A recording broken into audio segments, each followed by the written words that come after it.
obviously the draft was, today, and we have Cade Cunningham going first overall to the Detroit Pistons. Um, do you like that pick? Do you hate the pick? I like the pick for Detroit. I think whenever you have the number one pick, you should always be looking to draft the best player in the draft.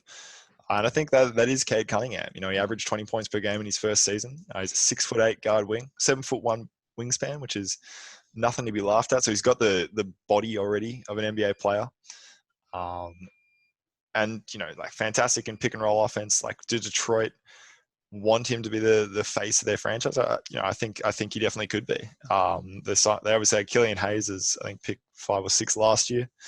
And how the relationship between Cunningham and Hayes works together will be an interesting one. I know Hayes was still coming off the bench, both very young. And then you've got Jeremy Grant, who was second in most improved. What do they do with Jeremy Grant? Is that kind of the fit that they're looking for? We also had today on the on the draft day, the Pistons let go of Mason Plumlee, which freed up $8 million cap space. They traded him for pick 57. I'm not sure even who Detroit drafted for him, which I probably should know. Apologies. But like, for me, I do like the pick. I think that he's definitely a rookie of the year contender. He's got that potential to be lost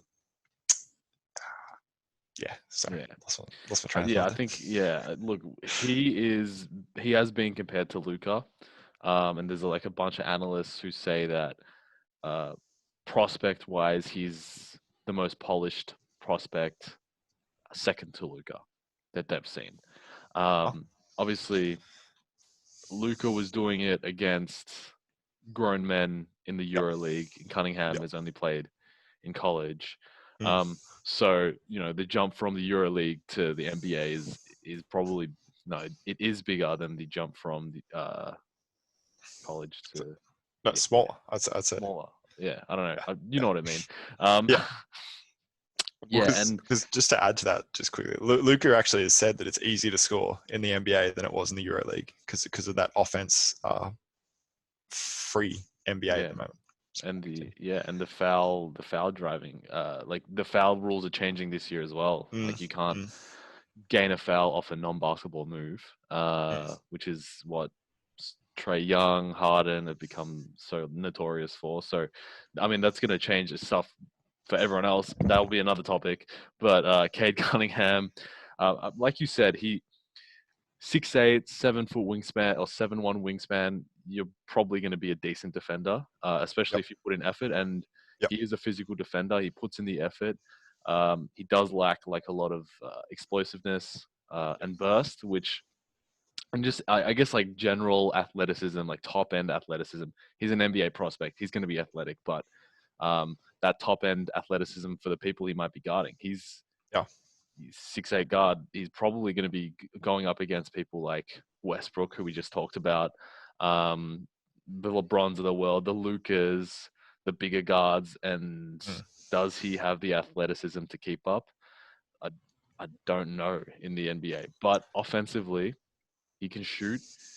He's a pretty good ball handler. Probably not the best in the draft, but he's up there, and he has all the tools that they need. But again, we have to look at the team that they have. I don't think it's a bad fit. I think he'll do well. Personally, they have Sadiq Bey, who I was a big fan of last season, last draft, and he's lit it up, shooting from three, been a good defender. He'll slot into that 2 or 3 position.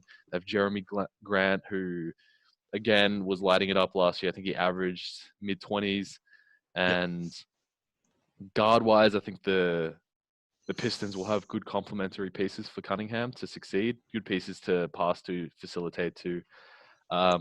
Still worried about the forward, like the power forward, the 4 and the 5, with the Pistons. But young team, good outlook for the next 5 years. Will they win now? Probably not. I'm gonna go definitely not. It's Will they win in 5 years? Maybe. You could also look at Cunningham potentially being put in a trade package. They, like I said, or maybe not Cunningham, but like the other pieces. You have Hayes, who's a point guard, and then you have Cunningham, who's pretty much a point guard. Yep. Do they trade some of the other pieces? Maybe trade Jeremy Grant while his stock's high. Maybe for an All-Star. Maybe for a Ben Simmons, which is another topic later. This is true, but like, I think the Pistons have kind of accepted that they're not in that win now period right yet. Cunningham will take maybe not a few. It will take a few seasons to be kind of that NBA star level. Yeah. But you look at what he has already. He's got that defensive potential, as you talked on. He's got that ability to create his own shot when, if he continues to work on that. But he shot, 44, 40, and 84 splits at college. So he's shooting 40% from three. You know that he's got that kind of NBA skill that so many people require these days. And then, fantastic in the pick and roll as well, which, with the Pistons letting go of Plumlee, they're obviously looking for a big man to kind of pair with Cunningham. So maybe, I'm not sure, obviously, how much pull like a rookie is going to have in who the Pistons sign. But I think with the Pistons now securing Cunningham, what they're going to look for is who's going to complement him the best, and like who's going to be able to mentor him, who's going to be able to work with him over these next few years, which is so pivotal in his development. Yeah. And look, Cunningham is great basketball IQ, elite playmaking ability, and I see no reason why he can't win Rookie of the Year this year, which is what you want from your rookie. For sure. And like, just to kind of add a final point, he's been probably the first, he's been the first number one pick for the Pistons in a long time. Yep. They need to invest everything into making sure he succeeds. Haven't had a great track record in the past of developing any superstars or anything like that, especially with the current front office. And I think that if they continue with the way they've been doing things, then he's probably not going to succeed. Like, there's only so much he can do, but they have to develop him properly. They have to make sure that they keep him as well. They've lost a bunch of good players, like a Blake Griffin, like a Drummond, because things just haven't worked out because the front office hasn't gotten it together. But I think he is in a place where he will get the ball a lot. And if that's what he needs, if he has a bad year, I wouldn't write him off even if he has a bad year. I think they're just going to give him the ball and just play him 30 minutes a game and just say good luck and obviously try to develop him, and maybe he'll become better from that.